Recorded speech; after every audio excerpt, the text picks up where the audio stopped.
Gentlemen in the back. Just jump in if they don't. Okay, we're good. Thank you. Oh, okay. So I'll sing you a song. Good evening. I would like to call the June 24th, 2025 closed session city council meeting to order. I would like to point out that this meeting is being hosted through a live stream on the city's website. And I want to remind the council to have their microphones turned on and positioned so the audience can hear. City Clerk, may we have a roll call, please? Thank you, Mayor. Councilmember Clark. Present. Councilmember Lodge. Here. Councilmember Males. Aye. Mayor Peterson. Here. And Mayor Pro Tem Krupa is absent, and we will need a motion and a second to excuse her absence, Mayor. I put forth a motion that we excuse her this time only. And I seconded. I have a motion by Councilmember Lodge, second by Councilmember Clark. We'll do a roll call. Councilmember Clark. Yes. Councilmember Lodge. Yes. Councilmember Males. Yes. Mayor Peterson. Yes. That motion passes to excuse Mayor Pro Tem Krupa's absence for this evening. Mayor, Yes. before we proceed further, City Attorney's Office would request that the City Council vote to add one item to closed session. This item came to the attention of the city after the posting of the agenda. It would be significant exposure to litigation, one claim. And if we could get that motion, I would appreciate it. I will I- make a motion to add it.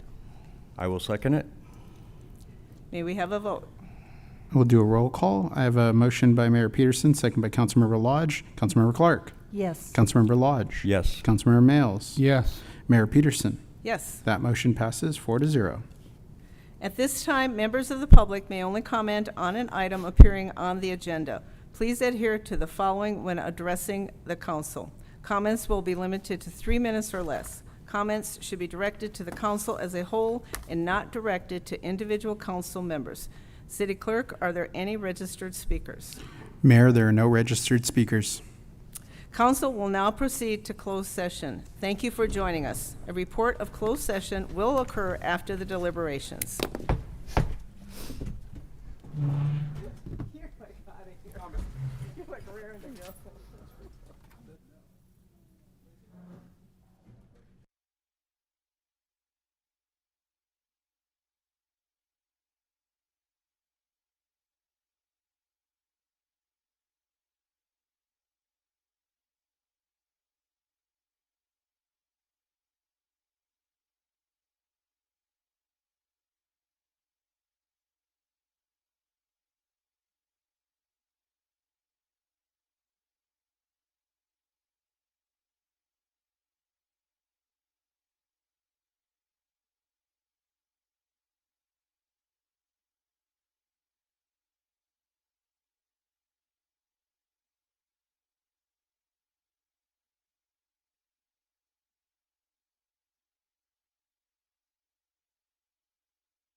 The clerk has announced that we are ready.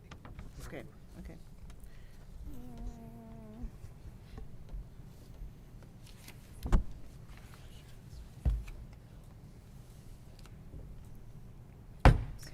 Good evening. I would like to call the June 24th, 2025 regular city council meeting to order.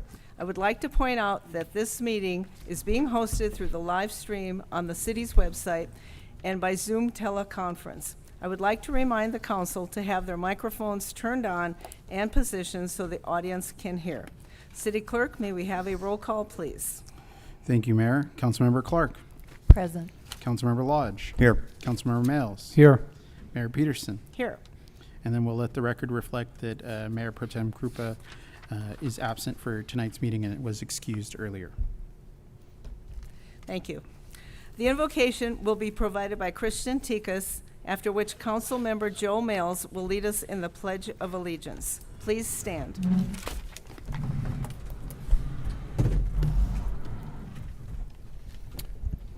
Let us pray. Heavenly Father, as we gather tonight, we seek your guidance and your wisdom. In the midst of our challenges and events unfolding around the world, help us to reflect the peace and unity that Jesus calls us to embody. May we approach every decision with a heart of compassion, understanding, and humility, just as he would. Grant us the strength to work together for the good of our community, setting aside differences and embracing one another as we seek your will. Let his perspective guide our words and actions, bringing healing, reconciliation, and love to our work tonight. In Jesus' name we pray. Amen. Thank you. Remain standing, please. Put your right hand over your heart and repeat after me, or with me. I pledge allegiance to the flag of the United States of America and to the republic for which it stands, one nation, under God, indivisible, with liberty and justice for all.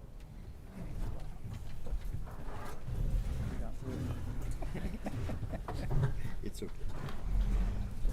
I knew what you meant. We will move to the City Attorney's report from closed session. City Attorney, can we get a report out? Thank you, Mayor, and good evening. There's no reportable action from tonight's closed session. Thank you, City Attorney. We will now move to communications from the public. There is a 3-minute per person time limit for all general public comments on non-public hearing items. All who wish to speak, including council members and staff, need to be recognized by the mayor before speaking. Please state your name and item you are commenting on before speaking. We will take public comment for items listed on the agenda.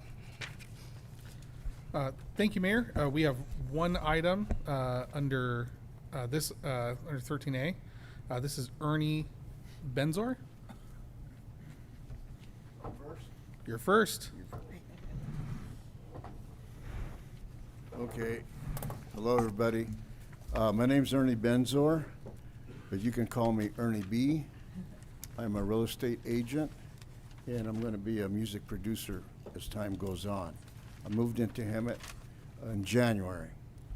I want to make a complaint about a mess. It's littered. It looks very terrible. It could be toxic. It could be roaches at night. I don't know. It's on the corner of Lyon and Florida. The mess is mainly behind the liquor store there. There's a little shopping center. And I want to know what I can do about it besides just complaining. If you guys have any offers or information that I can follow up, I went to the code ordinance and talked to them, and they referred me to City Hall. Did not talk to anybody at City Hall, but I will be here again and again until that mess is cleaned up. Thank you. Thank you.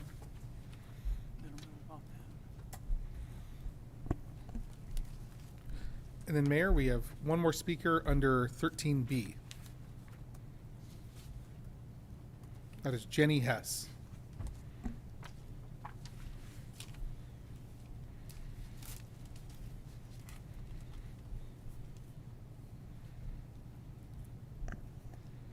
Good evening, City Council. Jenny Hust, East Hemet, unincorporated, Riverside County. The Press Enterprise released an article this week using city-provided information in it, which is why I'm back up here again tonight. I'll start by breathing a sigh of relief that Linda Van Arsdale was not selected for council to represent District 1, because I think you'd have an unethical conflict on your hands, as that board is an area proposed for annexation. I also learned the Hemet Rising group will host town halls in July at the Hemet Theater in the city of Hemet, where the city of Hemet Council and city of Hemet manager have not answered my request to support such a similar meeting. But I'll assume the city is not directly involved in those. Otherwise, I'm sure I would have been notified, since I've asked repeatedly for town halls. I remain concerned that the city has informed me they are hands-off and unable to respond to my requests, yet did provide what I would guess were a taxpayer-funded presentation on March 25th. So there's a little bit of a conflict there for me that I'd like to resolve. As stated in the opening prayer, I would like to work together for the better of the community. Thank you very much. Thank you.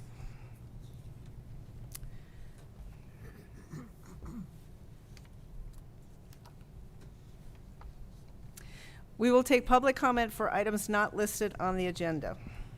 That concludes public comment for today, Mayor. Thank you. We will now move to the presentation item. Can we please receive a presentation from staff on item 14A?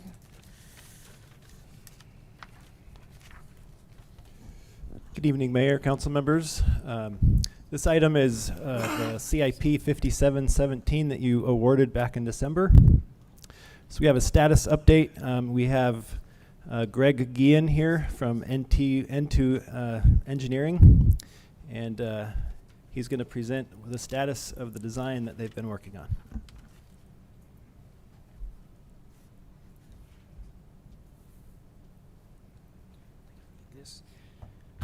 Good evening, everyone. Thanks for having me. Again, my name is Greg Guillen. I am with N2W Engineering. I'm representing our design build team, which is composed of the design engineer and a contractor, Pacific Hydrotech.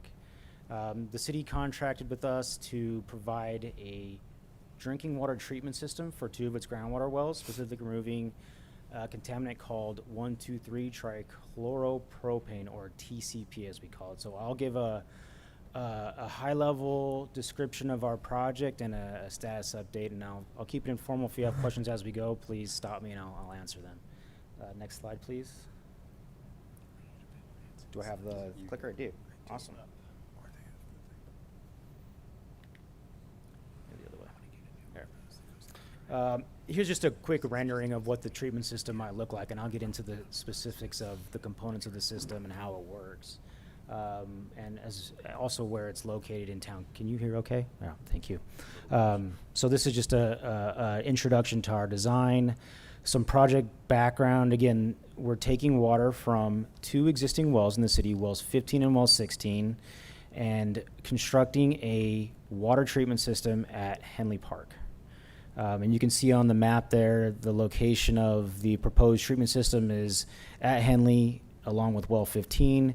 We're going to pipe water from well 16 and send it to that site and combine the flows from the 2 wells into a single treatment system there at the park.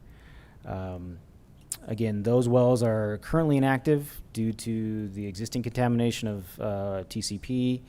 And again, we're going to provide a treatment system. We're in the middle of design of that treatment system right now. Project goals is to take the combined flow from the 2 wells, a total of 2,200 gallons per minute, GPM, take that water from the existing contaminated concentrations of TCP and bring that treated water concentration down to below drinking water standards set by the state of California. We're also going to make sure that the wells themselves, the well pumps, are in good condition so that we do achieve that flow rate and water production. And the system that we ultimately design and construct has got to be easy to use by the city staff. We're also trying to be sensitive to the aesthetics, given the fact that it's in the middle of a park, and we want to make sure that it's not an eyesore to the community. The treatment process itself. to remove TCP, we are proposing to use granular activated carbon, GAC, or some folks call it GAC. Not uncommon to what you might use in a Brita filter. This is just a much larger engineered version of that. TCP sticks to that media that's housed in those tall vessels that you see there.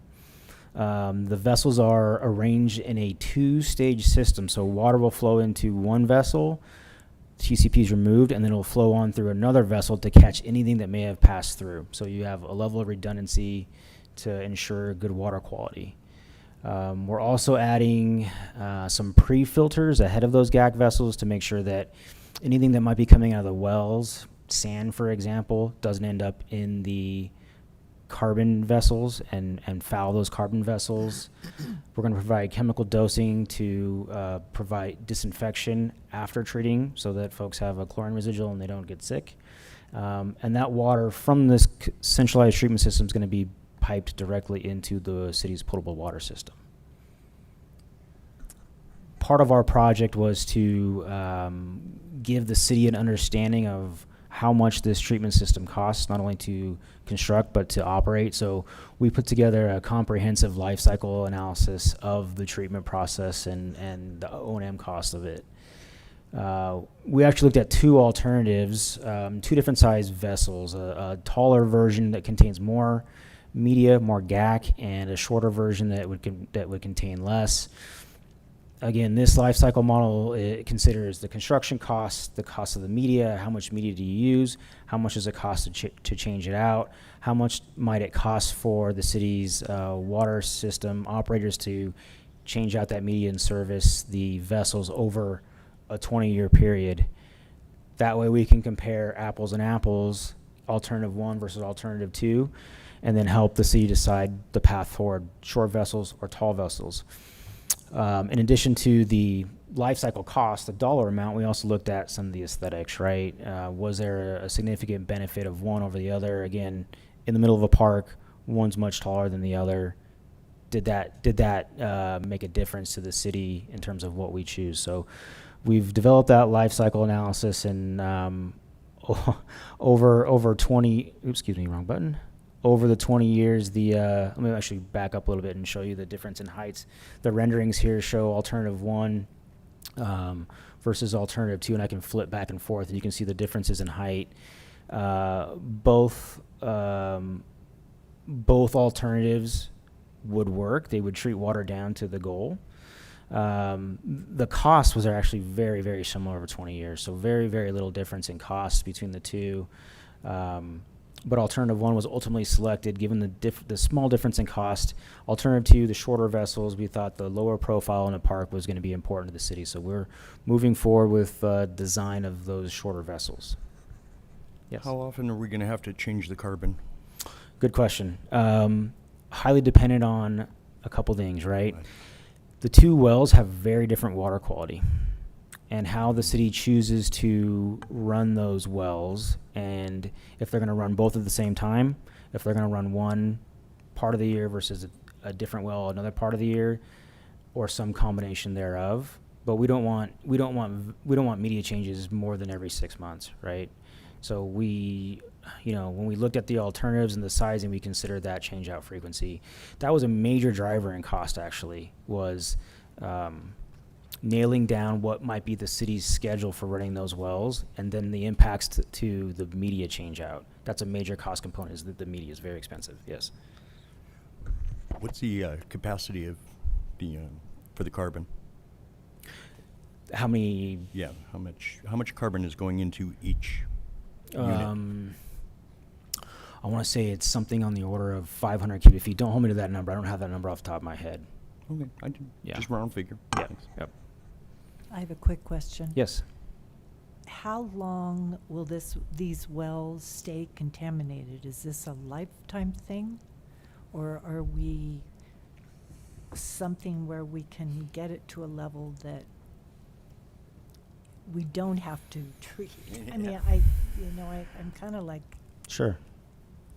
I don't personally know the specifics of that TCP plume under these two wells, but I can speak generally about TCP as a contaminant and how those plumes can migrate over time. There are some agencies who will, they know where their plume is, and they have wells around that plume, and they actually draw that plume into their wells and treat it to help get rid of that plume altogether. That's not what we're doing here. These are existing production wells that happen to be contaminated by a plume TCP. We want to make sure that is good drinking water quality that comes out of it. I can't comment on what fraction of that plume we're pulling through those wells, and I can't comment on how the pumping of those wells will actually move the plume around. That's a different project. That's not my expertise, so I wouldn't comment on that. How often do they test the wells once you're how often do they test the wells once you're complete and test it for TCP to make sure that everything's flowing right? Yeah, so the state's going to issue a monitoring reporting as part of the permit for these wells. The state's going to issue that monitoring reporting process.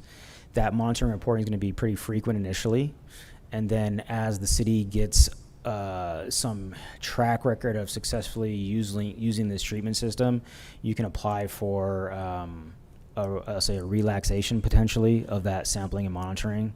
But it might initially be monthly and then quarterly and beyond, depending on. Does that require somebody to go out there and test it? Yes. Yes? Yep. Okay. Yeah, and the vessels themselves, let's see if I don't know if I have an image of it, but those vessels themselves have sample ports along the side. So the operators of the system can go and grab a sample from the top of the vessel, middle, bottom, and you can actually see how that TCP is migrating over time through the vessel. So you can get a handle on, okay, here's how I've been running my wells, and here's how that is progressing through my treatment system, and it helps them plan for, okay, maybe in the next 5 months I need to think about a media change out, or the mass transfer zone, as we call it, hasn't progressed at all. Let's keep going.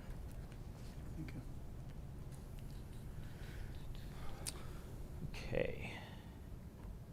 So moving forward with alternative one, we've got a preliminary cost of $4.9 million for construction of the system. Again, that includes their 2 trains of paired treatment vessels. That's the majority of the cost of that. There's also some added infrastructure bringing water from well 16 over to the well 15 site. Yes. So it's going to be located at the Henley Park well 16, I believe, or Well 15. Yes. Yep. And so none of the treatment plant stuff or whatever it's called will be at the Seven Hills on 16. It will not be at 16. It'll No, all be there's done at- there may be a building to cover the well pump at 16, but there won't be any treatment facilities there. Okay, thank you. Yeah, and so our life cycle model, we did the best we could trying to look out 20 years, right? How are we going to operate the system? What is the cost of carbon in 20 years from now, right? So we've made projections on our life cycle model that allows us to say, okay, over 20 years, how much does it cost to operate this system given the assumed well schedule that we put into that model? So the model is pretty comprehensive. It's only as good as the inputs, the assumptions that we made to develop that model, but we have that, so the city has an understanding of over the next 20 years, it could potentially cost $25 million to actually operate the thing once it's built. And so that allows us to calculate, well, what's the actual cost of the water, right? And to give us some context of, is it even worth treating this water? Sure, it's 2,200 GPM, but is it costing us an exorbitant amount of money? The number we've come up with is a little under $700 an acre foot. And for context, I think treated water from Metropolitan right now is, I want to say, upwards of $1,500 an acre foot. So it's more expensive than no treatment, much less expensive than buying treated water from Met.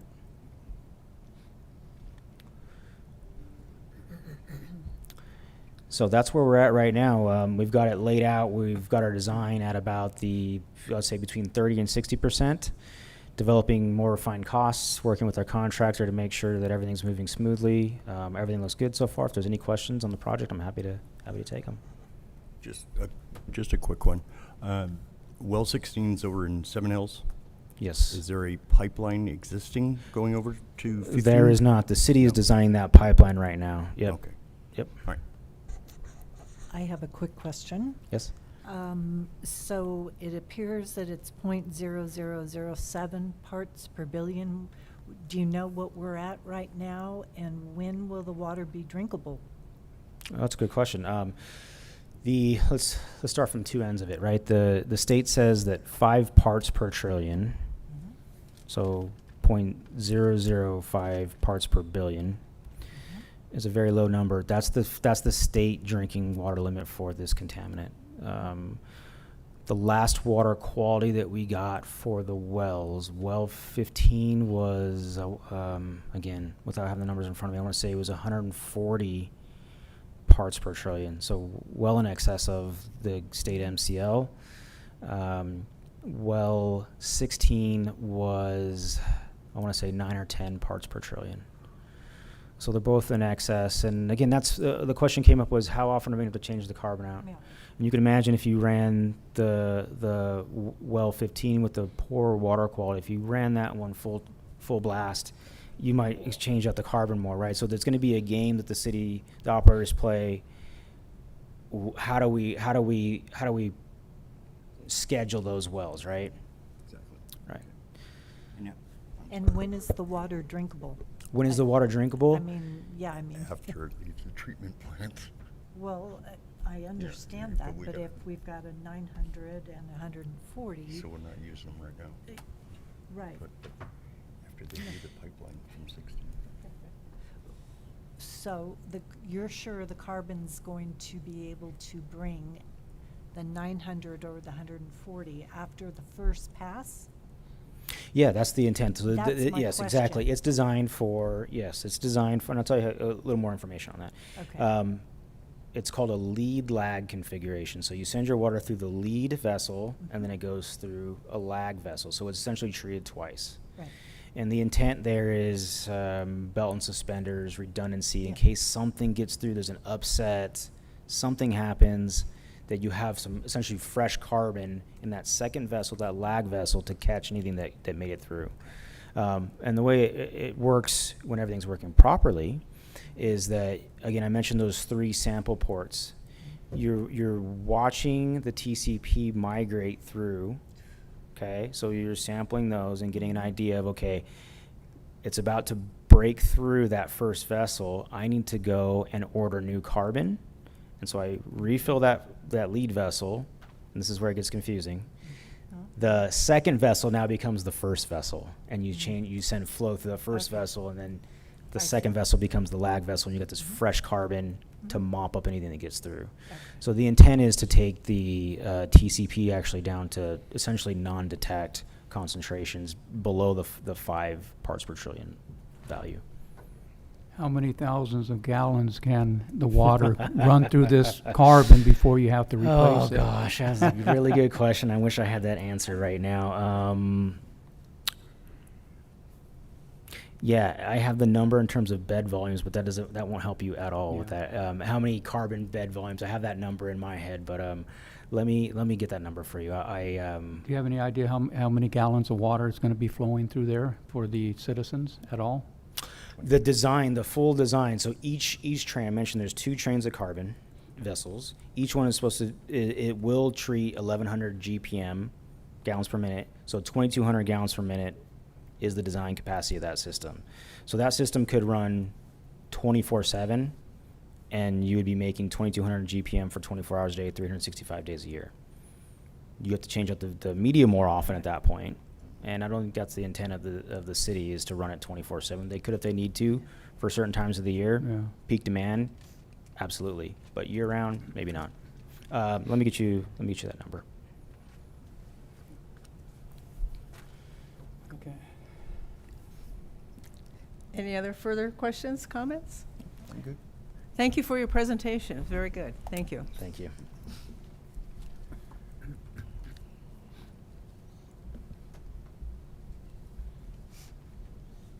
We will now move to the public hearings. The City Council's procedures for public hearing will be as follows. Staff will provide a report and clarification of items presented. The public hearing will be open for comments for those in favor of or in opposition to the item, followed by rebuttal to any comments made. The public hearing will be closed, and the city manager may respond to any questions raised by the public. The public will not have an opportunity to respond. Discussion will be brought back to the city council for direction or action. Can we get a staff report on item 15A?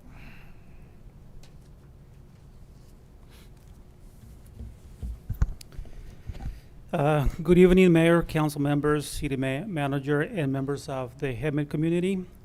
Let me start by saying this. We all want to live in a clean, safe, and beautiful community. That's what we want, right? We want to have a beautiful place where we can live and enjoy life. I want to share with you that the 2025 Weed Abatement Program is one of the many ways that we can make that vision become reality. This isn't just about cutting grass, removing trash, getting mattresses away from the public right away. It's not just about moving trash away from our city. It's about city beautification. It's about the pride that we have about our city, the city of Hemet. It's about fire prevention. So that's the reason why I am before you, to let you know that this program, it really matters for our city. Back in 2019, we launched this program with one goal in mind: protect people and property from brush and refuse fires, especially in vacant lots and unmanaged lots. Since then, we have seen a tremendous drop in fire incidents tied to overgrown lots, and that's just not just a number that we came up with. That's a real number that it's actually impacting our community. Let me share with you in a short version what we've done in 2025, and this is the timeline at a glance. April 17, city staff identified overgrown lots and sent out courtesy notices to residents. May 13, City Council formally adopted the 2025 Weed Abatement Resolution. May 14, second round of notices were issued with a firm June 1st compliance deadline. June 1st, Fire Prevention Department initiated property inspections. And tonight, June 24, we are having this public hearing to hear comments and concerns from residents. July 1st is the final deadline for property owners to comply. July 31st, City will issue invoices for services rendered for weed abatement and begin cost recovery. What happens if a homeowner doesn't want to comply? Let me explain to you in a very short version of what we do. If the property doesn't comply, a licensed contractor is assigned by the city to perform the weed abatement. The owner receives an invoice, including a $250 administrative fee. If payment is not made, the city will place a lien on the property. Let me be clear tonight. City Mayor, council members, and members of the community. The weed abatement program is not just about punishment. Actually, it's not about punishment at all. It's about fire prevention. It's about saving lives. It's about saving somebody's home. It's about saving somebody's home. This concludes my presentation. If you have any questions, please let me know. Thank you for your presentation. Questions, comments? I don't know that it's necessarily a question as much as a comment, other than I agree with you. It just contributes to the blight of the city. I guess maybe I'm a little upset because I read them, and a lot of these folks have projects that could be coming up, and the lots that are vacant waiting to be developed look horrible. And we've done our due diligence, at least we did definitely on the Planning Commission, to try to help them get these developments going through, and now they're on the weed abatement list. That just seems disrespectful, first of all, to the city, citizens of Hemet, and to the city. And then there are lots of prominent people that just wait until the end and wait until that. And this is what we want, is people to clean up their act. So I applaud you with that. Thank you. Question. Sure. The charges that we send them if we end up taking care of their property goes onto their tax roll, correct? That is an alternative, yes. Yeah. If it's run by a property management company, is there any way we can go directly to them? Because most of the owners are absentee owners anyways. So their tax, they'd never look at it. Property management is local.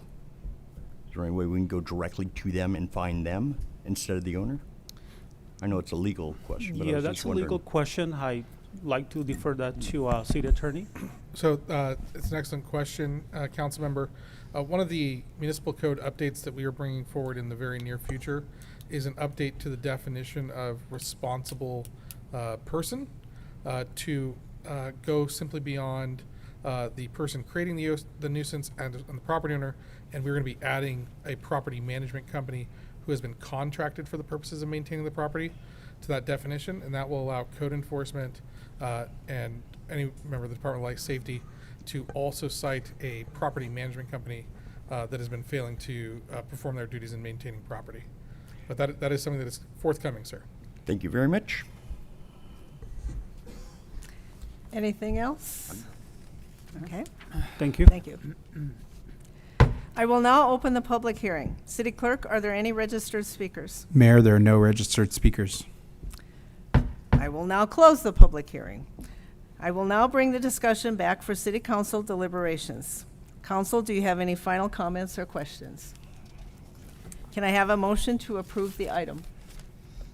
I make a motion to approve the item. And a second? Yes, me. City Clerk, may we have a roll call? I have a motion by Councilmember Lodge, second by Councilmember Clark. We're going to do a roll call. Councilmember Clark. Yes. Councilmember Lodge. Yes. Councilmember Mails. Yes. Mayor Peterson. Yes. That motion passes 4-0. We will now move to our next public hearing, item 15B. Can we get a presentation from staff on this item?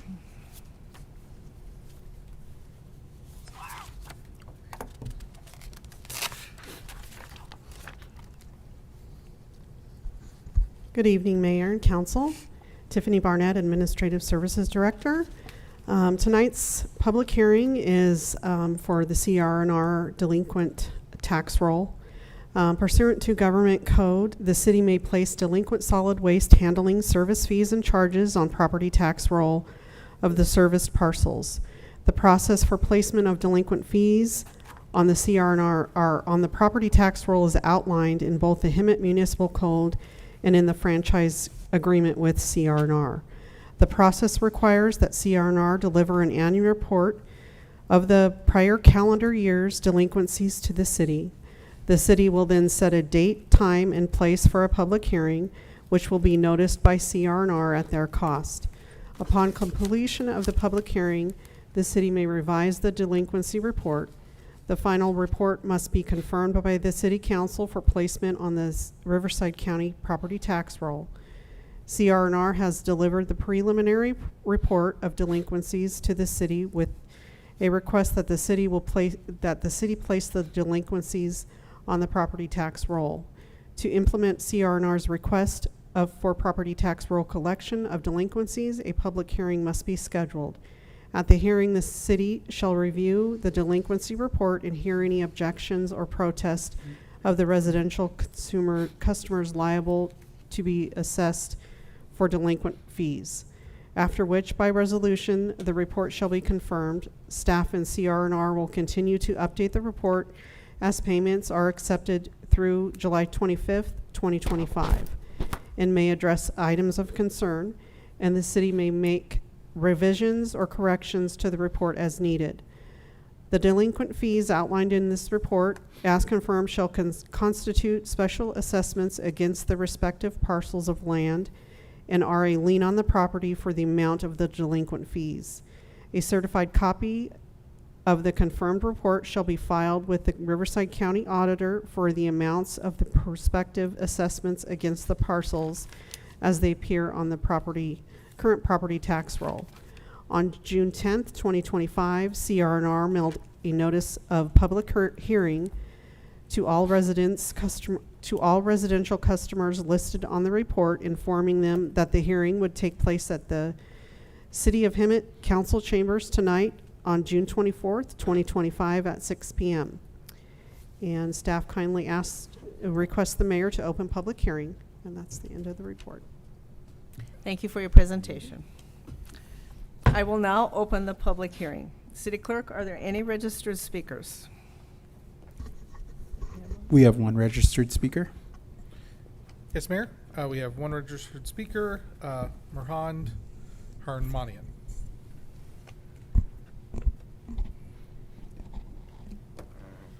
I received a notice for unpaid charges for the property 214 North Hamilton Avenue, Hemet.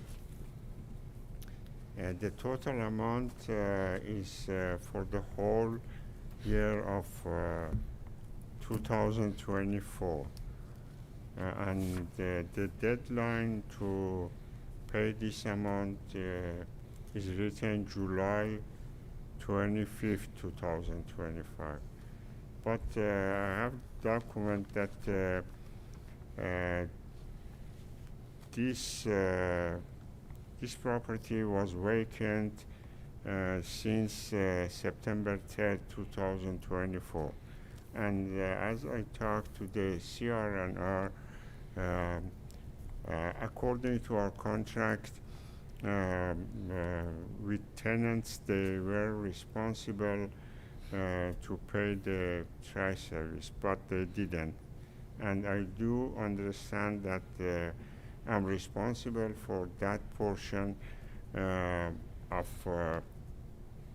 bill that the property was not vacant, but because since September 3rd, 2024, the property was vacant, and based on the conversation with CRNR, I request that they prorate this amount. Then for sure I will pay before the deadline, July 25th, 2025, before they put it on the tax bill.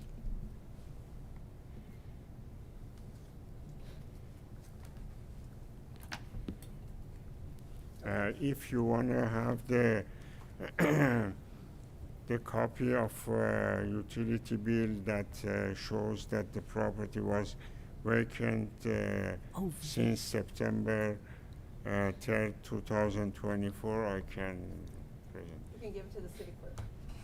Take a picture. I didn't catch it.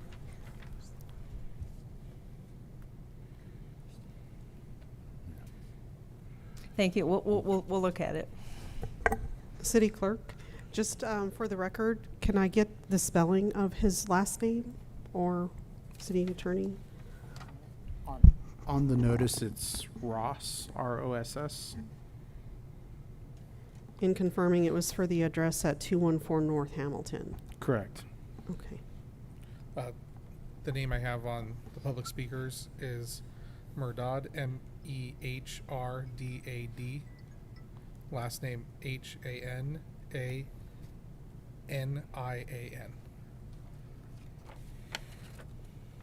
Thank you.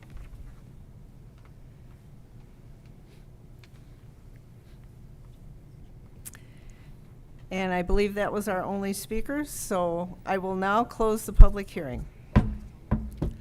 I will now bring the discussion back for city council deliberations. Council, do you have any comments or questions? For the city attorney, is this another one we could put onto the property management companies? Or does this go straight to lien on the property itself? So this is a lien that goes onto the property tax itself, the Okay. property itself. All right, thanks. Any other comments?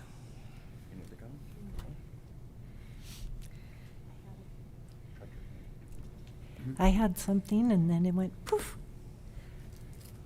I know the feeling. it. Oh, heck.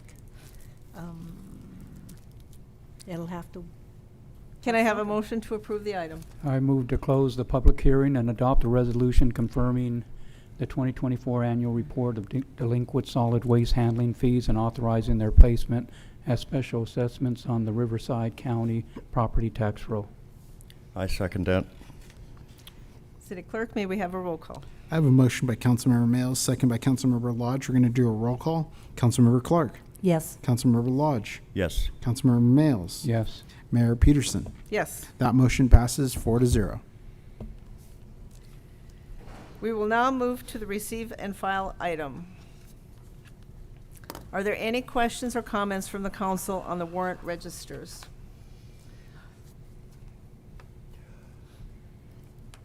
No, I'm good.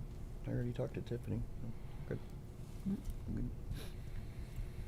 Are we good? We're good. Good. Good. Okay, Yep. we will receive and file the reports. We will now move to the consent calendar. All consent calendar items will be acted upon simultaneously unless requested by an individual council member for separate considerations. I will note that staff has requested to remove item 17N from the consent calendar. Are there any members of the council that would like to pull any other consent items for separate consideration? I would like to pull 17S. Mayor, to clarify, staff's recommendation is to not just pull 17 in, but it's to remove it from the agenda completely and not take action on it.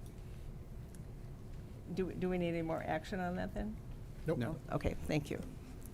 Okay, so we have 17F, was it? Yes. S is in Sam. S is in Sam. Okay, anybody else? 17I.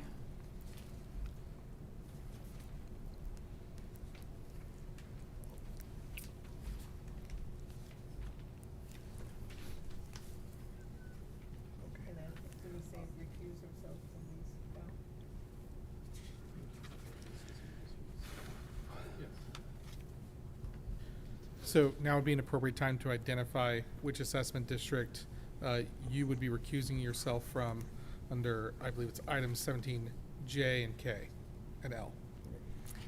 I am part of the Heartland development, so I will be recusing myself from that one specific item, actually two on the agenda. I believe 17L was Seven Hills, isn't it? Or is it just pertaining to the golf course? So you can just simply identify the district. So we have 7 Hills for you, Councilmember. Yeah. We'll identify that as your recusal. Anyone else? No, I'm in HOAs. Okay. I don't know if you are. Nope. Can I have a motion to approve the items that are remaining? I have a motion to approve the items that are remaining. And a second? I'll second. City Clerk, may we have a roll call, please? Thank you, Mayor. I have a motion to approve the consent calendar with the removal of items I, S for separate consideration, and then the recusal for various areas for J, K, and L. And I'm going to do a roll call, and I have a motion by Councilmember Clark and a second by Councilmember Mails. Councilmember Clark. Yes. Councilmember Lodge. Yes. Councilmember Mails. Yes. Mayor Peterson. Yes. That motion passes 4-0. Okay, may we have a discussion on 17I, please? Okay. I just want to make sure that we're not giving away property that will be needed in the near future or anything. When I had my city manager conference with the city manager, we talked about we're going to be putting billboards up. I mean, would this be a good location for a billboard, or is there any reason? I'm sorry. Why? You know, I mean, is there any other things that we may use this for in the near future? Widening of a sidewalk, doing anything that may come up? So they are keeping the area that's required as part of the scenic highway setback. So we will have that footage beyond the right-of-way. I did call and ask the applicant if there was a way we could keep some of that. They are currently in entitlements right now with a site plan that utilizes that area, so we'd need to discuss further with them if that'd be feasible. So you think it's gonna be a good move to go ahead and vacate it? That's staff's recommendation. but Vacation it or it's whatever. Your Okay. guys' choice. All right, as long as we're good for. Is it possible to set aside a small portion of that strip? That we can discuss that with the applicant, but I don't have an answer at this time for Okay, that, so we may not necessarily want to approve the item right now, as that would be a contingency. Yeah. Tentative for now. As I mentioned, though, they are in entitlements right now with a site plan that is utilizing all of that, so they would have to redesign that and stuff. But I did let them know, and so they are open to having a discussion about it. But Okay, so we can continue this item? Yes. Yes. I would make a motion to continue item 17I. Go ahead. Go ahead. Well, Go ahead. I'll second it. May we have a Thank roll you. call, please? Thank you, thank you. I have a motion by Mayor Peterson, a second by Councilmember Lodge. We're going to do a roll call. Councilmember Clark, Yes. Councilmember Lodge, Yes. Councilmember Males, Yes. Mayor Peterson. Yes. That's a motion to continue the item. And is that to a date uncertain? Just by the motion maker to clarify for the record. And moving on to 17S. 17S, Okay, 17S is the consideration of appointment to the City of Hemet Planning Commission. And so here's what my view on this is. Back when originally that entire planning commission was populated, we had our outside the sphere influence. And Dana was one of those. And then we also had another position. So fast forward to me sitting here and vacating planning.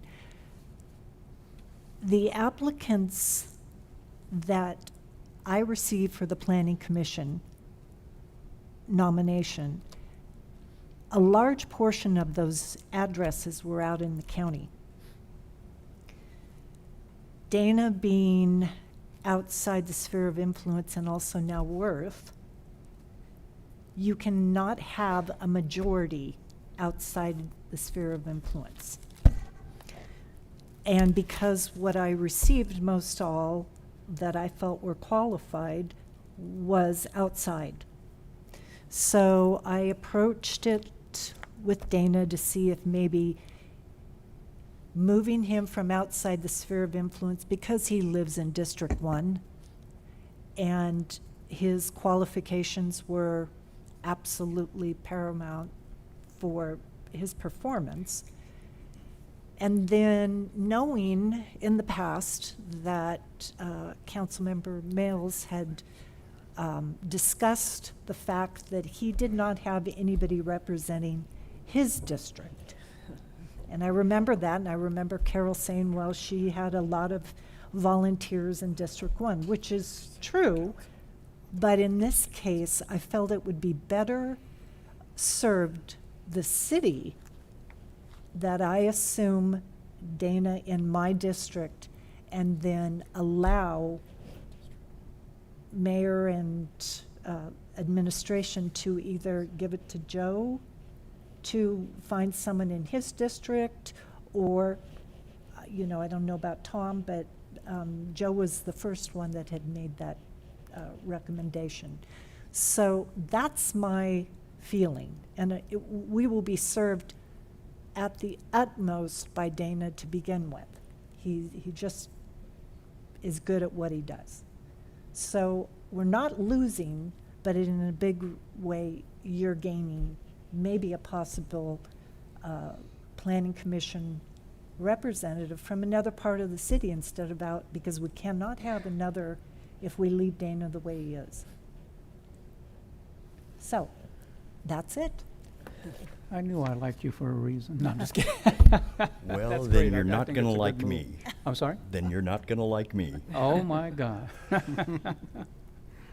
So my understanding is that Dana Hill is currently member, holds seat 3, which is District 3. Is that correct? And That is correct. so the next appointee would come from District 3. Is that correct? Correct. Sorry, Joe. Is there a District 4 already in planning? Do you know? That- And is there a district? Yeah, I would need to know, There's a seat 4, and that's not up for appointment yet. who is C4? Oh, I don't You know don't off the know? top of my head. Okay, let's see, representing District 4 then. Correct. So we have one. Yeah, so about 2 I years love you. ago, You're good. we named all the seats 1 through 5, and then we established city council protocols in 2024 in December. And so we're formally filling in the seats as they've come, vacant. And so with the vacancy of Connie Clark coming to council, she's now recommending Dana Hill, which that would default the vacant seat for District 3, or seat 3. Seat 3. Okay. Yeah.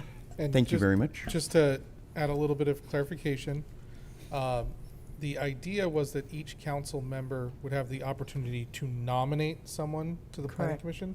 Right. It is not a requirement that that individual reside in the district that you're nominating from.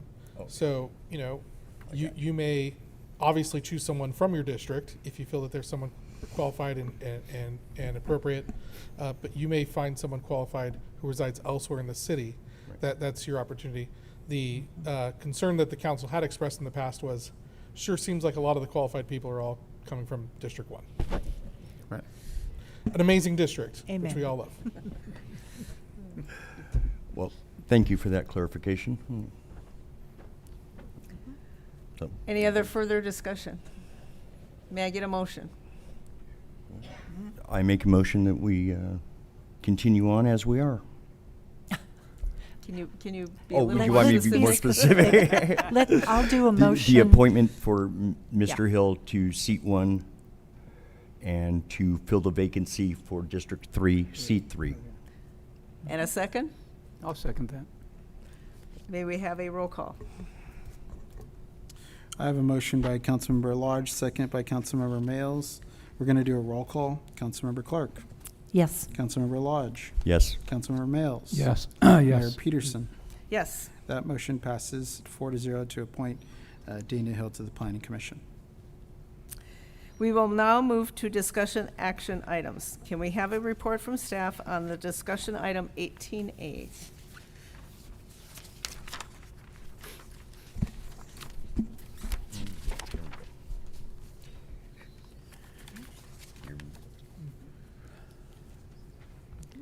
Good evening, Mayor, Council. The update that we do have is that we were able to have Riverside County Department of Animal Services go back and discuss with their team if they were able to accommodate a 7-day-a-week service level for us. And the only way that that can be met is if we do go with 3 animal control officers in our contract, in the city's contract. So the option is up to council if they wanted to go with the 2 animal control officers, and it would be just the standard level of service that we currently have, or if we wanted to move to 3 animal control officers to 7 days a week. My question is, why can they not do 2 people 7 days a week? Can't they just adjust their schedules? Let me have Kimberly Youngberg from the animal control. I think she's good. Okay, yeah, they will be right here.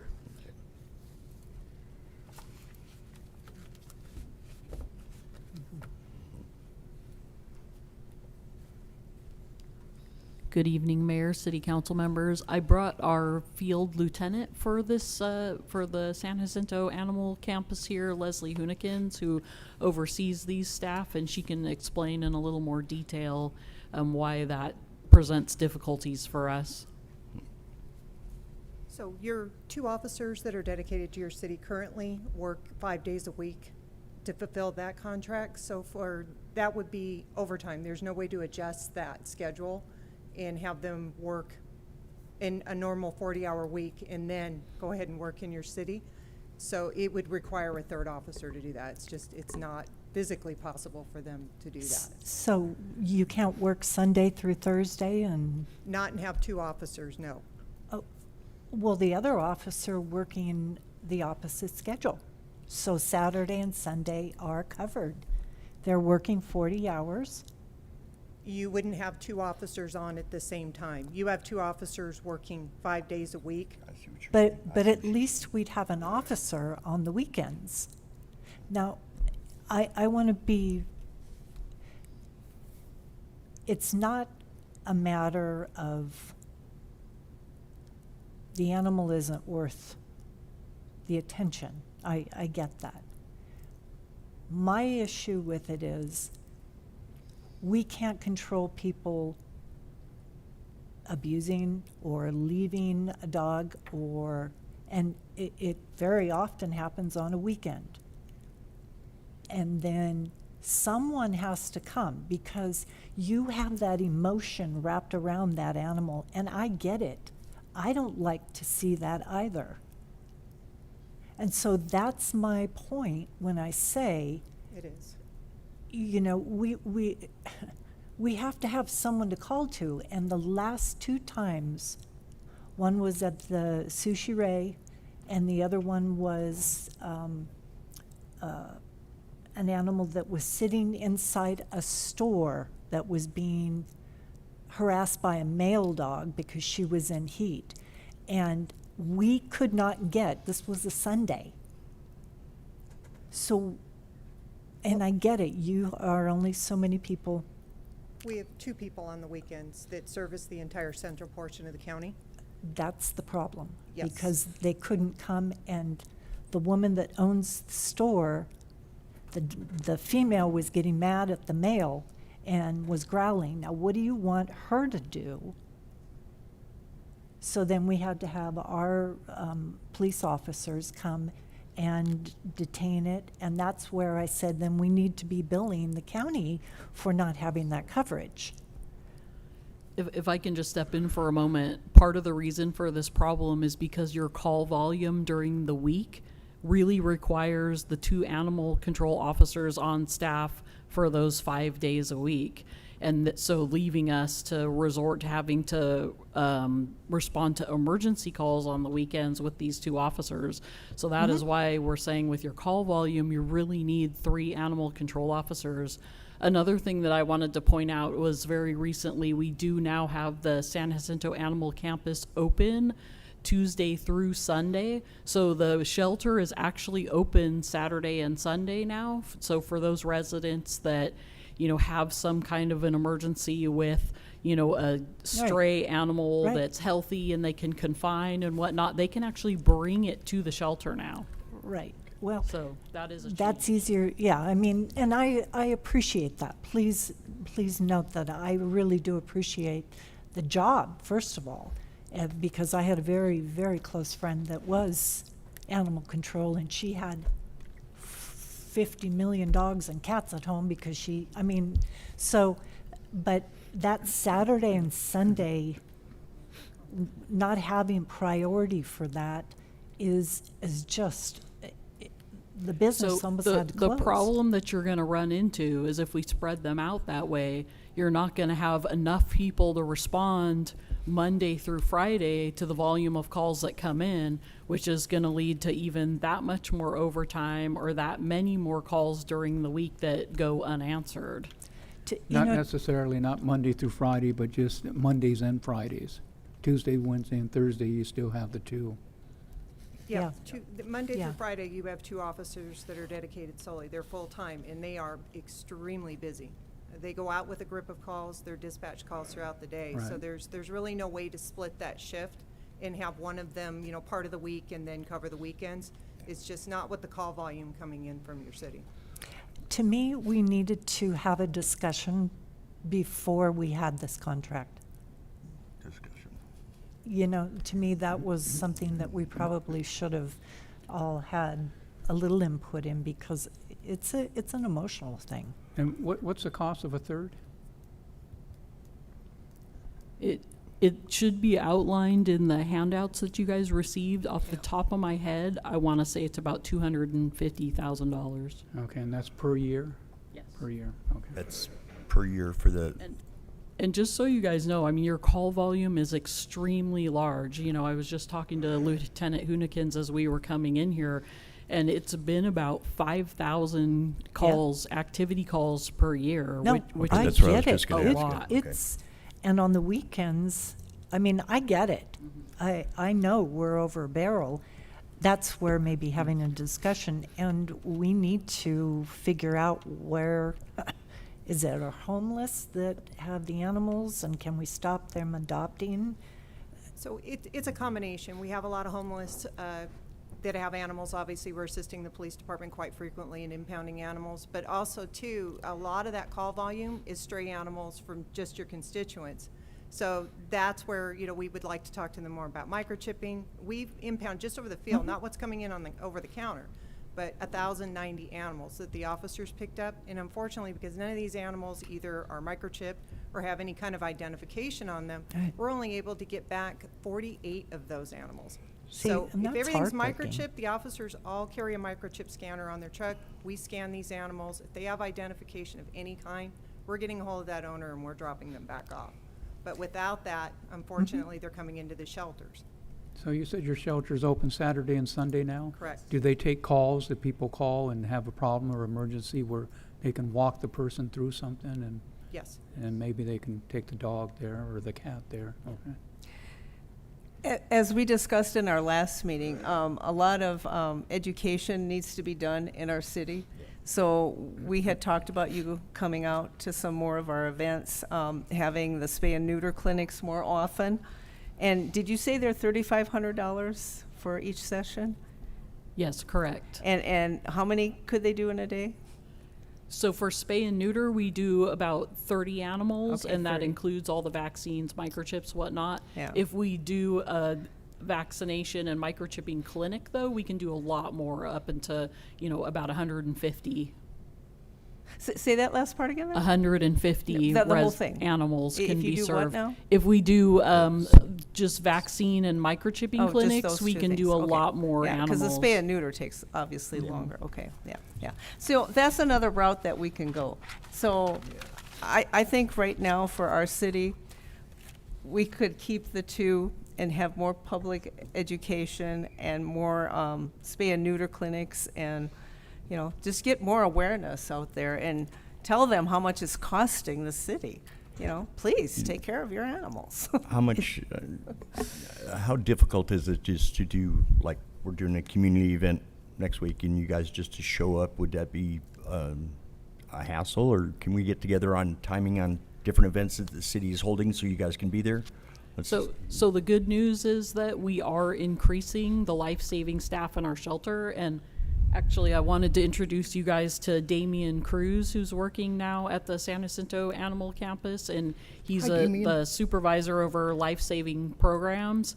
And he would be the one that we would coordinate with to do those things. And we absolutely are looking at expanding our ability to come out and do those events and, you know, promote the adoptions at the shelter. We're doing free adoptions of all the animals to try to get them out into homes as fast as possible. Again, you know, getting microchips. We offer free tags over at the shelter. So anybody, the easiest thing they can do is put a tag and a collar on Tag their and a pet. collar, yeah. And their neighbor can call them to get an animal home. You know, our staff can call them to get an animal home. And that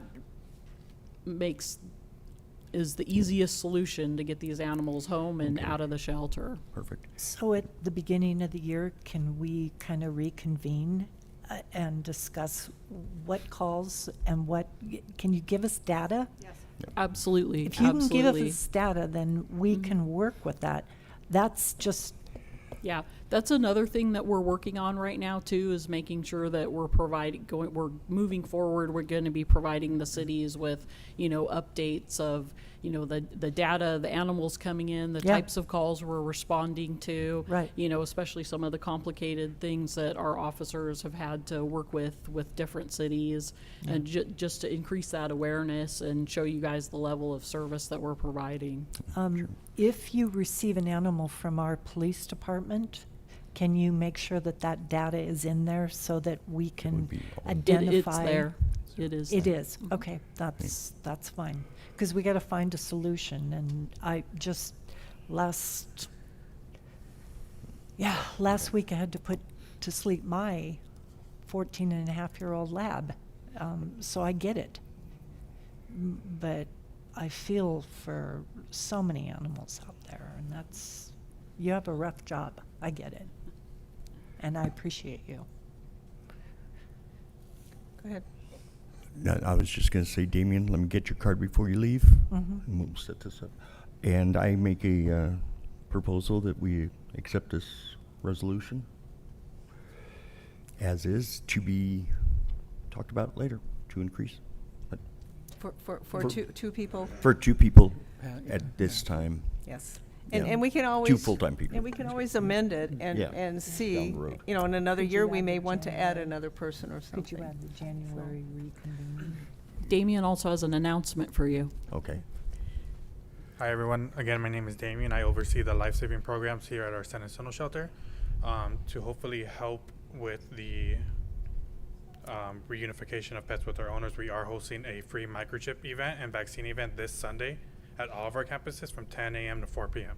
Wonderful. So if you guys can please help by sharing that with your constituents so we can get more of these pets microchips and Yep. hopefully reunite them if they ever get lost. Do you have a flyer on your website that we can Uh, share, or a Facebook or Instagram? We do have a flyer. I can email it to you guys. Yes, That'd I be would great. like that. Perfect. Yeah, Yeah. we want to get publicity out there. Okay. Yes. So Yep. that'd be great. Agreed. I would Thank you. also like to add on that we will readdress this in January.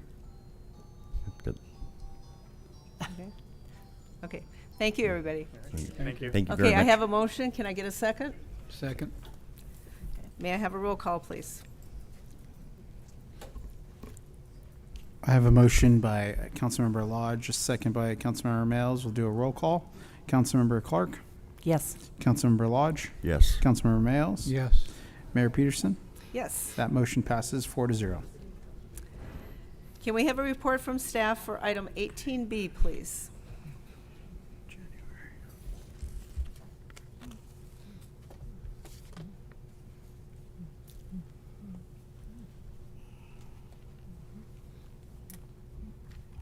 Good evening, Mayor Peterson, City Council. Clicker. Oh, it looks like it.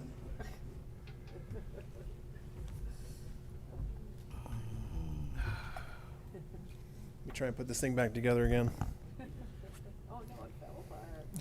I didn't do it.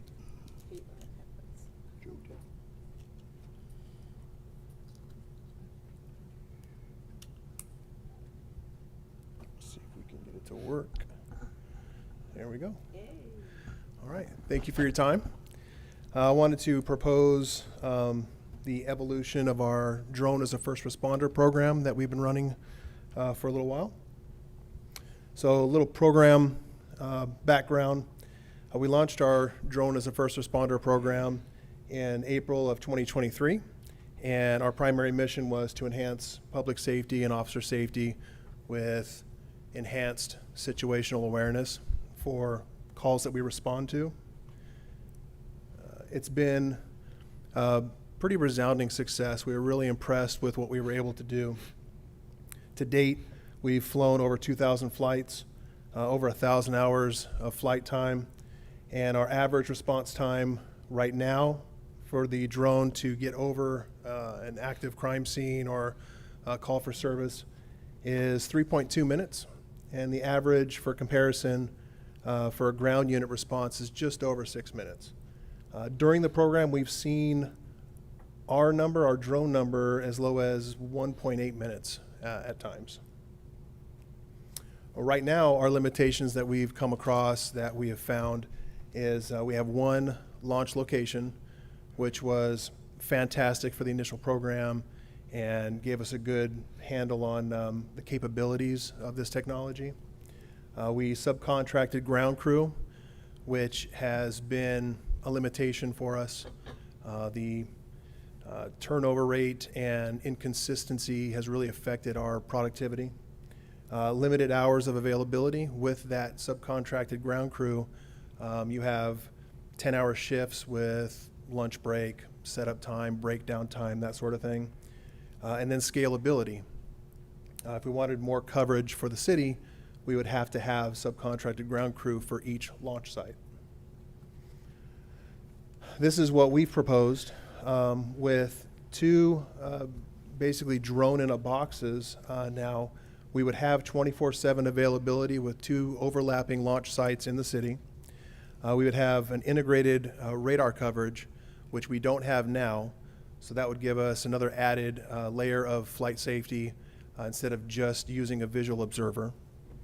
We would also integrate Flock 911 as part of the software package, and what that allows the pilot to do is to hear details of the call as it comes in before the dispatcher even puts the entire call in. So things like a red shirt, black backpack. The pilot's already looking for it before the call is generated. And then what we would have is we would lease the two drones and the subsequent boxes, and that would alleviate the need for the subcontracted ground crew. I pretty much covered this, overlapping city coverage, no ground crew, which allows us to easily have 24/7 coverage instead of approximately 8 hours a day, 4 days a week. So some system comparisons if you'd like some details on the technicalities as far as range. But with the proposed setup, we would have full city coverage. And again, it would be an added layer of safety and 24/7 coverage.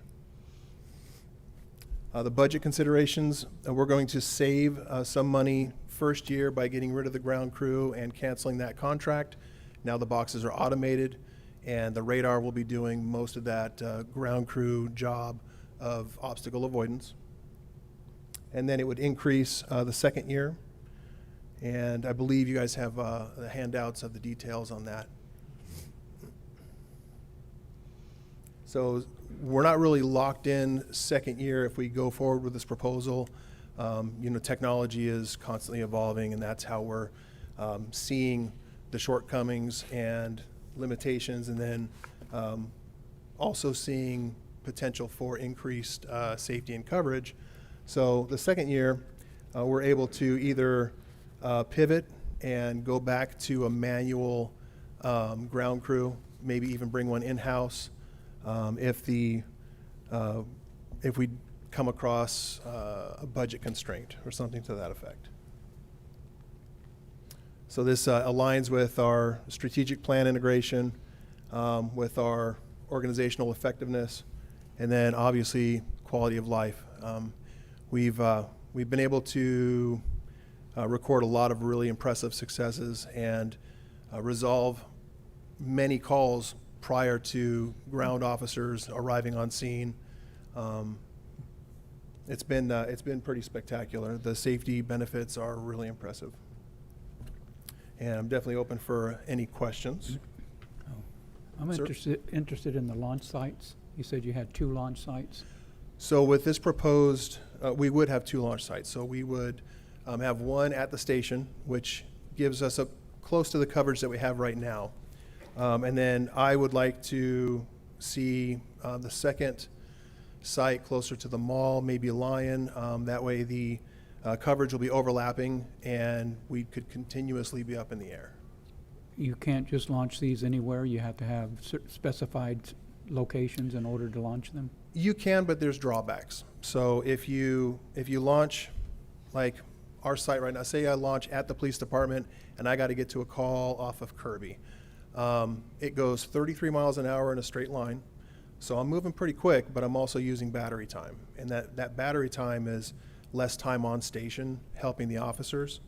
So with the overlapping launch sites, I can be at a scene in 30 seconds rather than a couple minutes, because that couple minutes is a couple minutes both ways. So with these drones, we would have about a 49-minute time that we can allot to commuting to the call or being on station. So it's 49 minutes, which is fairly comparable. It's actually a little bit more than what we have now. So that's an improvement, but also the quicker response time is going to be an improvement. So doesn't it take time to get to a launch station and then launch? That's a fantastic question. So it does, and many times we've kind of been delayed here and there, which is why we started looking at the next iteration of our program. But with this program, it's literally a button, so it doesn't take time. You get a call for service, you see it come up, and before dispatch even puts the entire call in, the pilot is seeing the notes either with a transcription or listening to it and saying, hey, I need to get to that call. So these boxes are ready to go. And then he would pick either the one on the west side of town or the one on the east side of town, whichever's quicker, and it would go right away. There's no subcontracted ground crew that has to intervene or try and swap batteries or update firmware. These are ready to go 24/7. So there's, So, go ahead. I'm sorry. if you had one at your substation here on the west side and then one at the police station right here, and on the roof or wherever, ready to go, probably on the roofs, and have them secured where all you have to do is just press a button and it's gone. I mean, it's... And that's exactly what we're seeking. So that's becoming the industry standard, and then the radar coverage is becoming an industry standard as well. It just adds another layer of safety, obstacle avoidance. There's actually automated obstacle avoidance. There's less chance that the visual observer will miss, say, a bird. A bird doesn't have a transponder on it, but it could still do some damage to our equipment. And So. last question, battery life again is how long? So it's 49 minutes 49 is average flight time in calm wind. And then it's a 1-for-1 contact charging. So what that means is if it flies for 45 minutes, then it lands and contact charges for 45 minutes. And that's another reason why that second launch site, I would want an overlap. That way, if it's down, I can launch right away for a critical incident and not have to wait for a battery swap or a contact charge. Did you purchase, sorry about that, one more. Go ahead. Could you purchase extra batteries and have them with your police officers? So if there is something going on, you run out of battery time, they can land, they put the battery in, and it goes off again. Because Yes. sometimes, just like the fire that we had, Right. the main fire, I mean, you need flight time in order to sense Right. where the fire, the hot spots are and all that. Exactly. So yes, absolutely. And these come with a full complement of swappable batteries. So if we have to stay up over a scene indefinitely, we can land. We don't have to go back to the box. We can land to another pilot or somebody else that we have trained in the station, and they can do a hot swap without shutting the drone down or rebooting or anything. Okay. And we can, with the two sites, we could stay up indefinitely. And they come with the full complement. We would just rotate them for maintenance purposes, or like you said, if we need to use them, we'll get it back up. Oh, thank you. Yep. And this is used for fire too? I mean. Yes, yeah. So we've looked for hot spots even in the middle of the day. Very useful. On the 4Es, remember, you're saying they're leased? Yes. So that would be just the 2 years, or we can extend that lease down the road? Yeah. Does that also come with upgrades? It could, yes. So could. what we've found during this program is there's plus and minuses. Technology is improving rapidly. I don't have to tell you guys that. So the lease helps us with any kind of warranty work. We don't have to wait for the warranty work to be done because we own it. Because it's leased, we get a new unit. They take care of whatever warranty work might pop up, but also technological advances. So if this program is working fantastic and we have the budget to extend it, there's a high likelihood that we're going to get brand new state-of-the-art drones in 2 years, which might give us more flight time, different sensors, Yeah. Yeah, who knows? So that way we have our equipment that we've already purchased, and they work for specific operations, SWAT missions, that kind of thing. But the full-time, putting these thousands of hours of flight, we're going to lease that equipment because it just makes the most sense. Okay, so if we get these, we'll have a total of just the two? So and we're gonna- Flying Line keeps theirs or whatever? Flying Line is actually operating our owned equipment. Okay. So we will be able to retain our Matrice, which still has plenty of life in it. And with that, even though the flight time is a lot less than the new units we're getting, we still use it for all of our critical incidents, SWAT call-outs, those kinds of things. So we still have that in our inventory. And training. Yeah. Yeah, so that would be, okay. Yes, sir. Sorry. Sir. My interest is also in AI. Does it have AI built in? So there's a lot of AI advancements that are rolling out a lot. So with the radar coverage, there is an integrated obstacle avoidance that it changes the interface that we use right now, and it looks more like a video game. I don't want to trivialize it, but basically as you're going to this scene, if there's any kind of an obstacle, maybe a flock of birds that came out of a palm tree or something, well, that whole portion of the screen will start to light up red. You'll have the radar hit, and you'll have right away a proposed safest egress.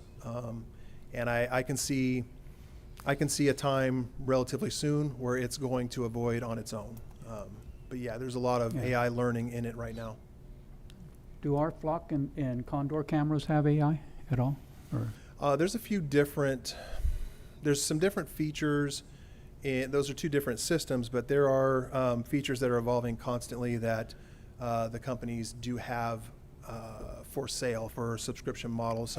Some searching, if you have 30 hours of video that you need to review at a certain spot to catch 3 seconds of a potential suspect, instead of somebody going through and potentially missing it, AI is programmed to be able to search all that 30 hours of video at an incredible speed and find potential matches. It's pretty fascinating. I'm just seeing our drones and our Flock and our Condor cameras working in sync together with the AI And that's the vision. Yeah, that's the vision, and that's what we're using between our pilot and our crime analyst working the real-time information center. It's been an incredible leverage of tools. I've been really impressed. Thank you. Okay, I get to ask a question. Sorry about that. No, it's okay. So this is launched through the CAD system, which is the computer-aided dispatch. What if the computer system fails? Then is it inoperable totally, or do you have a backup plan if the CAD system goes down? Right. No, that's a fantastic question. And much like Mr. Mails, so it's the entire complement of the drone is delivered. So we do have manual controls if we need to say if we need to surveil a suspect or arrest a suspect in a different city, Temecula, out in the desert, that kind of thing.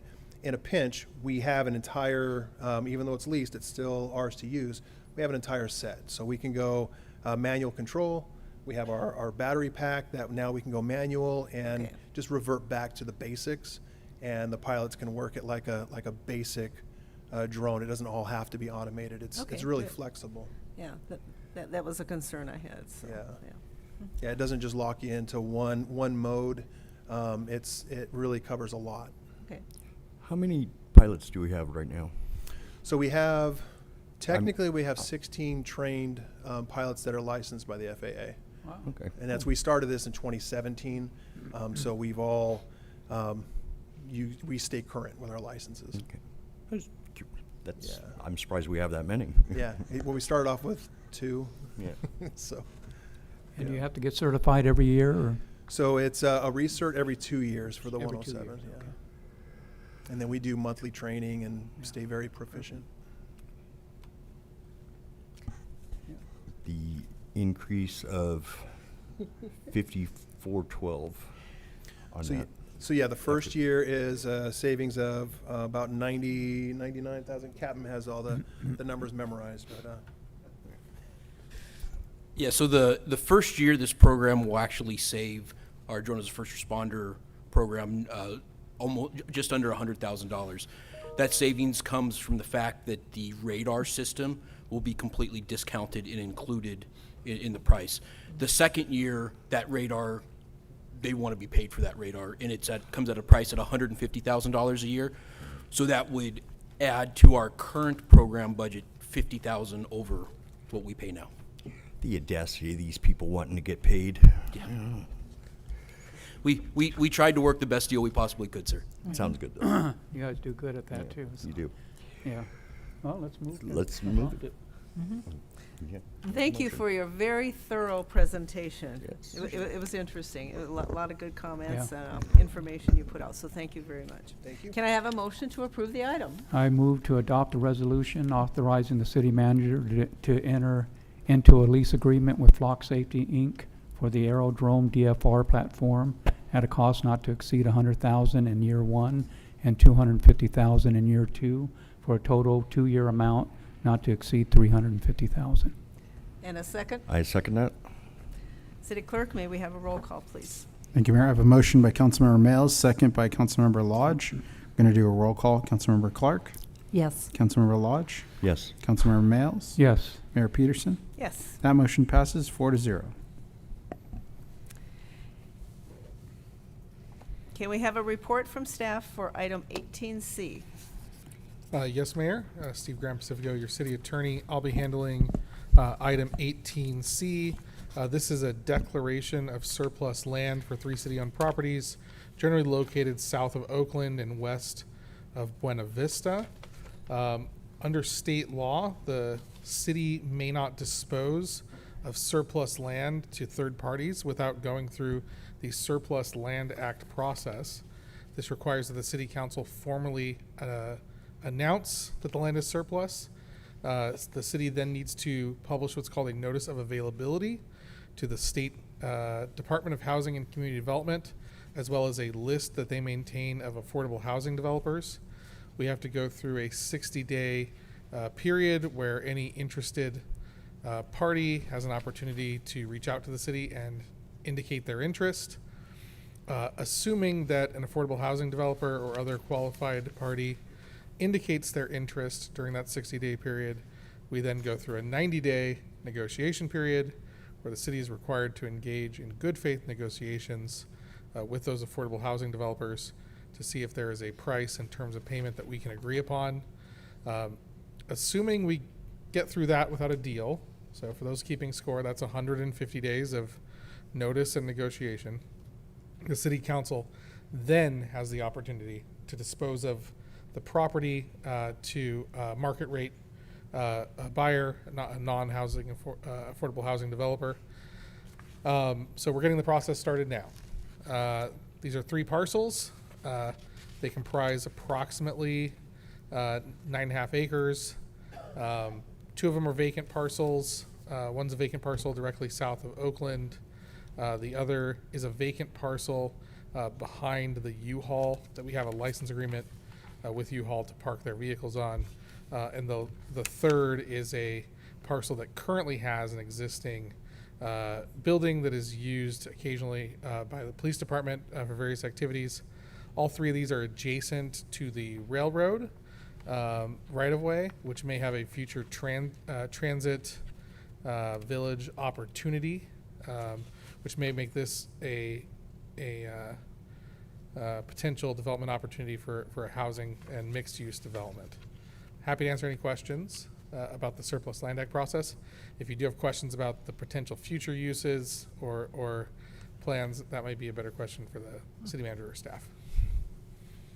Thank you for the presentation. City Council, do you have any questions, comments? No, I'm good. Okay. Can I have a motion to approve the item? I make a motion that we approve the item to, I lost it. Oh, authorize the city manager to take necessary action to comply with the Surplus Land Act, including submitting the required notice of availability to the California Department of Housing and Community Development, and proceed with the statutory notification and disposition process. And that would also include item 1, which is to declare those parcels as surplus land. Oh, and to declare those parcels as surplus. Thank you. Thank you. I'll second. You seconded? I did, I Okay. seconded it. I have a motion by Councilmember Lodge, second by Councilmember Clark. We're going to do a roll call. Councilmember Clark? Yes. Councilmember Lodge? Yes. Councilmember Males? Yes. Mayor Peterson? Yes. That motion passes 4-0. We will now move on to City Council and staff reports. City Council Member Clark.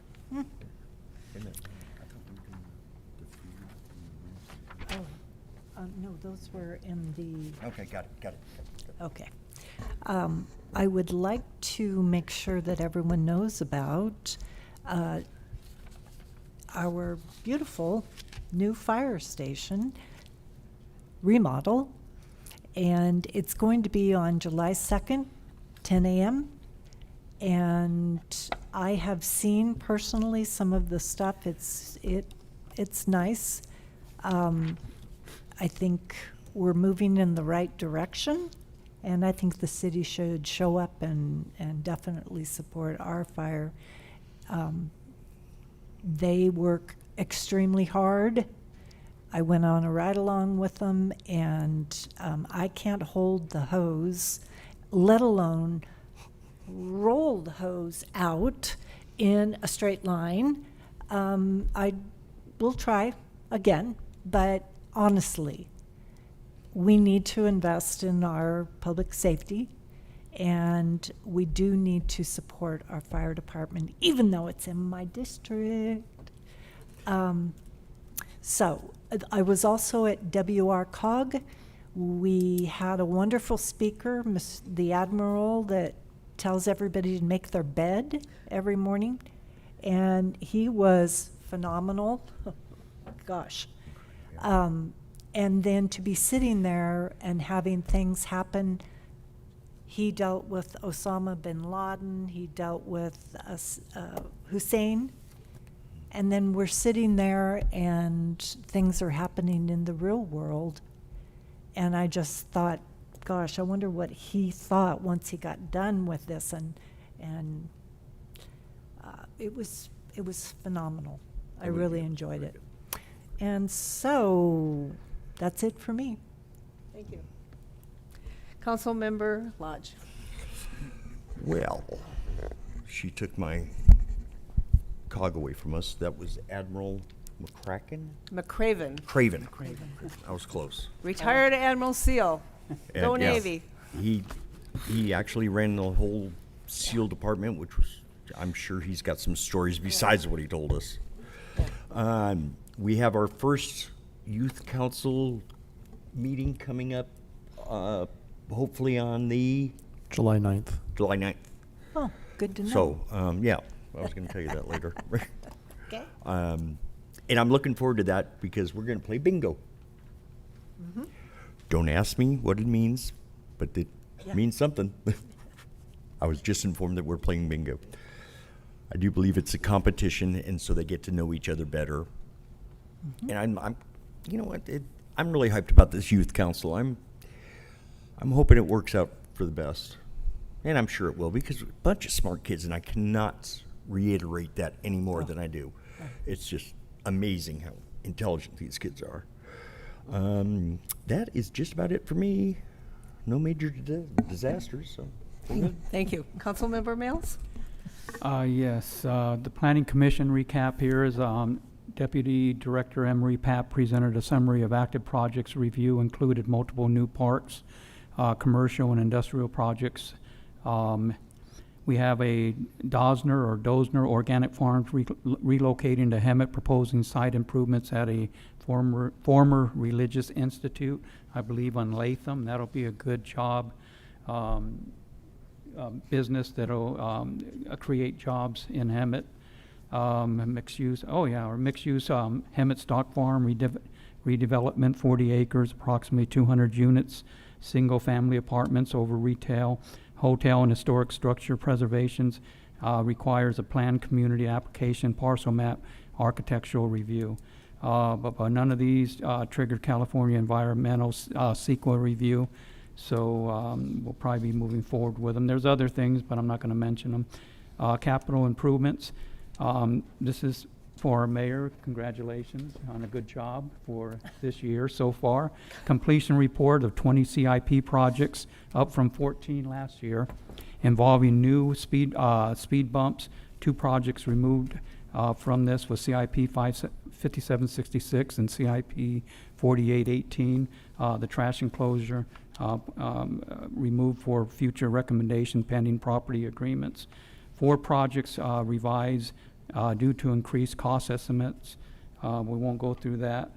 Business outreach. We still have our business outreach, but we changed how that works. It was the 2 business ad hoc people that went to these businesses, but now it's the council member that's part of the district that we're going and looking at businesses, and the mayor. So that's the only change on that. So we still do business outreach.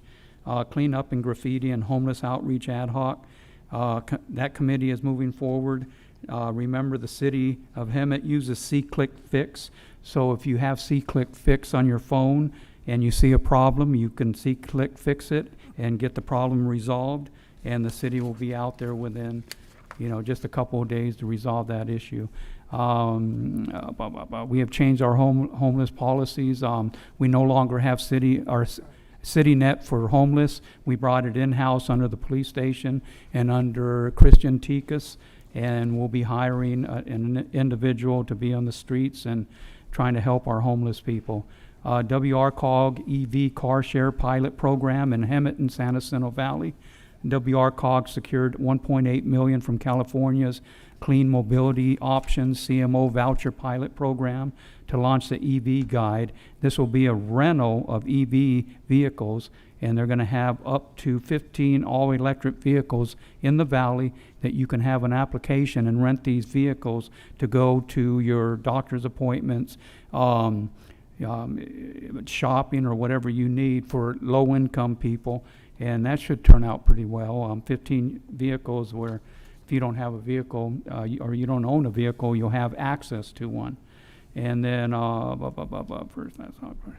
that's it. I'm done. That was a lot. That was good. So, first of all, I'd like to congratulate the Black Voices of the Valley for such a wonderful Juneteenth celebration this last week at Mary Henley Park. It was very well attended. It had a lot of good vendors. It had a wonderful band. A lot of little entertainment in between things that were happening. A lot of kids were out there enjoying the day. People brought out their chairs and tents, and it was just a really, really nice celebration this year. And I enjoyed the time that I had there.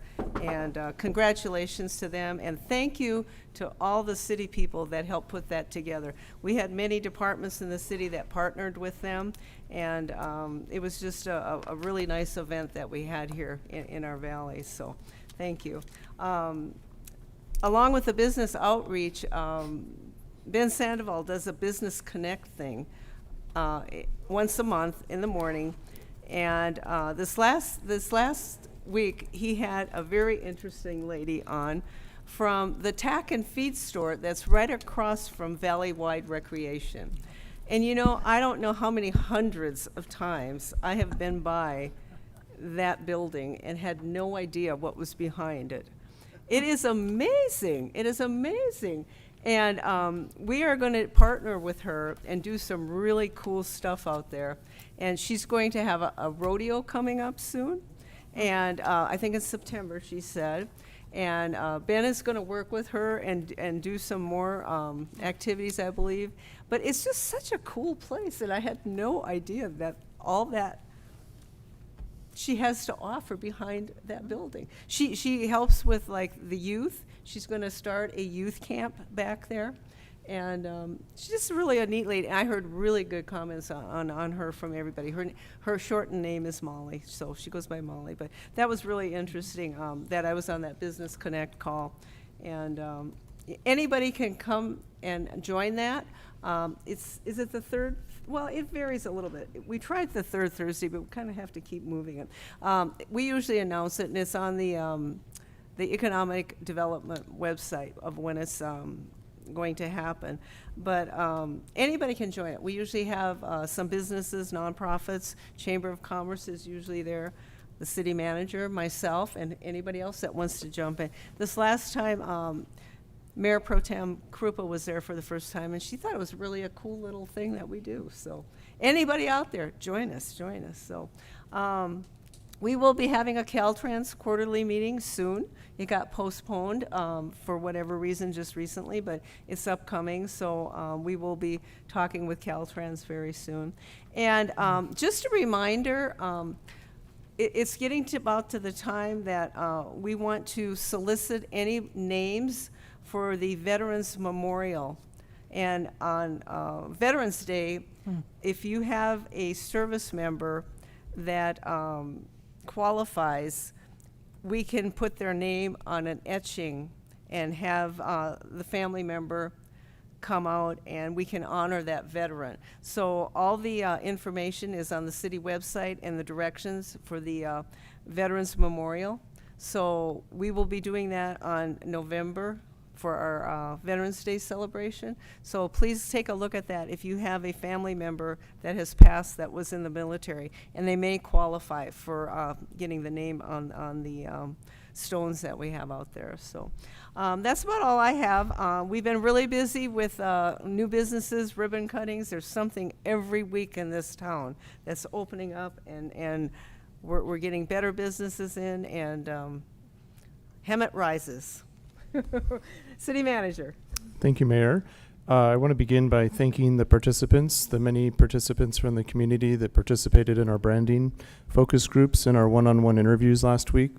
Our next step is our consultant will be working on developing a community survey based on the feedback. We expect that to be given to us in 2 to 3 weeks, I believe. And then we will be sharing with the community a survey instrument that we invite people to participate in. So you can keep track of the progress at a website called hemetvoices.com. Secondly, just a reminder that we have an active beautification contest for our residents and our businesses. So more can be found at our city newsletter. Every other week we're publishing again this week. You can sign up for free at our website, hemetca.gov, and look for the link for City Update, the digital newsletter. Number 3, I want to promote our movie in the park. So we have a series of 3 movies. They begin this Friday at Mary Henley Park. The fun begins about 7:30. We're going to have some vendors out there. I think there's coffee, there's food, and there's ice cream this weekend, or this Friday. So we expect the movie will start approximately 8:45. It'll be around dusk. And I'm expecting a couple hundred people minimum, just like the last couple of years. So good family opportunity. Another new event that's coming to Hemet is something we're calling a drone show. This is a drone celebration of July 4th that will happen on Saturday, July 5th. So don't confuse the dates. We still want to celebrate fireworks. Safe and sane for our fire friends in the audience, right? Safe and sane over at Valley Wide on July 4th. But this drone show will be at the Hemet Auto Mall. They too will have, I believe, 30 food trucks. So think the downtown food truck festival times 2. So this is going to be a lot of food for the community there. That will run from 4 to 10 p.m. We expect the drone show to start around 9. And just a reminder, we're having a special meeting of the City Council on Monday, July 14th. That will be here at the library at 6 p.m. This is where the Newland Simpson project will be brought back to the City Council at that special meeting. The Arts Ad Hoc Committee met this week, and we talked about a grant opportunity. It's a small grant, but it's an important designation The state has the Arts Council at the state of California has a cultural arts district designation, and anyone in the state can apply. There are only 14 today. Those were established in 2017, and this is the first time in 8 years that this is opened up. There were no communities in Riverside County that were anointed these district designations back in 2017. So I'm expecting that the state will have to find a designation in 2025. But that's something that we'll be working on through August 7th. And that's all. Thank you. Thank you, City Manager. There being no further business, this meeting is adjourned to the next City Council meeting on July 8th, 2025. Thank you for joining us tonight.